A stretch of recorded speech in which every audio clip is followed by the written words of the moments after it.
SIR को लेकर अखिलेश ने चली चाल, मैदान में उतारे अपने एक नहीं 44 योद्धा, दे दी शिवपाल को भी बड़ी जिम्मेदारी।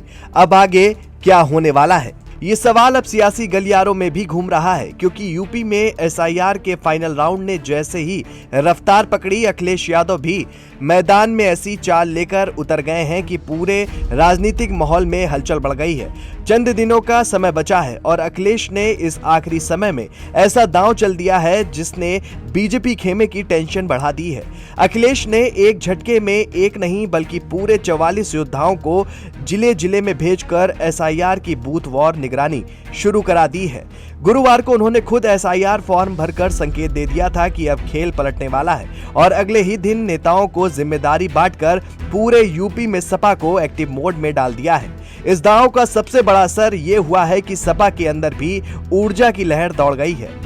शिवपाल यादव को इटावा और बदायूं, अवधेश प्रसाद को अयोध्या, इंद्रजीत सरोज को प्रयागराज और कौशाम्बी विशंभर निषाद को बांदा और फतेहपुर की जिम्मेदारी दी गई है। इसके अलावा मुरादाबाद, संभल में कमाल अख्तर, लखनऊ में मधु गुप्ता और अभिषेक मिश्रा, जबकि मुजफ्फरनगर, सहारनपुर में हरेंद्र मलिक को पूरा मोर्चा सौंपा गया है। ये वो जिले हैं जहां सपा के वोट बैंक को प्रभावित करने की शिकायतें लगातार आ रही थी। अखिलेश ने इस चाल से साफ कर दिया है कि 2027 चुनाव की जमीन एसआईआर प्रक्रिया से ही तय होने वाली है।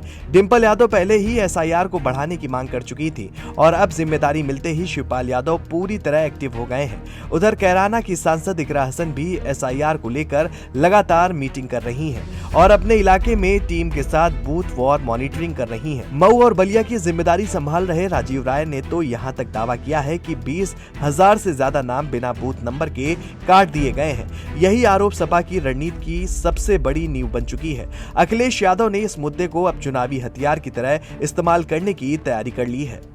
सपा नेताओं को साफ निर्देश दिया गया है कि वे अपने जिलों में जाकर बीएलए सूची देखें, बूथ प्रभारियों से मुलाकात करें, कितने फॉर्म बांटे गए हैं, कितने जमा हुए हैं और कितने अपलोड हुए, इन सब का रियल टाइम रिकॉर्ड बनाएं। बता दें कि एसआईआर की आखिरी तारीख 4 दिसंबर है, लेकिन उसके बाद आपत्ति और सुधार का मौका भी रहेगा। इसी को देखते हुए सपा युद्ध स्तर पर जुट गई है ताकि जिन लोगों के नाम हटे हैं उन्हें फिर से सूची में जुड़वाया जाए।